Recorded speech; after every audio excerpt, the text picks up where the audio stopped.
Doctor साहब एक सवाल और। अक्सर देखा गया अमूमन देखा गया जो कोरोना वायरस जिनके पॉज़िटिव आए हैं, कुछ अरसे के बाद उनको सूंघने की और खाने के ज़ायक़ा उनके मुँह से चला जाता है। तो ये किस चीज़ की अलामत है? ये गले के अंदर लारिंजाइटिस, फेरिंजाइटिस होता है, वो ये इसमें सलाइविया ग्लैंड्स होते हैं, ये थूक पैदा करते हैं जो किल करते हैं बैक्टीरिया को। और दूसरा आप देखिए साइनोसाइटिस होता है, ये भी ग्लैंड्स होते हैं और ये बाज़ दफ़ा एडेनाइड्स होते हैं यहाँ जो वो भी ये ठंडी चीज़ों से मुतासिर होते हैं। लिम्फ नोड्स होते हैं यहाँ, वो भी मुतासिर होते हैं ठंडी चीज़ों से।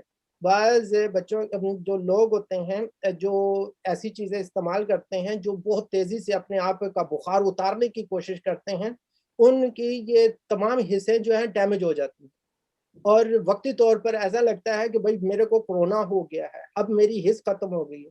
और भाई इसमें कोई डरने की बात नहीं है, आप हींग का इस्तेमाल कर लें, हींग में कुमारीन्स होती हैं, दूध में डालें या सादा गर्म पानी में डालें और वो 24 घंटे घूँट-घूँट करके पीते रहें। 24 घंटे के अंदर-अंदर आपकी तमाम हिस्से वापस आ जाएँगे, ठीक है?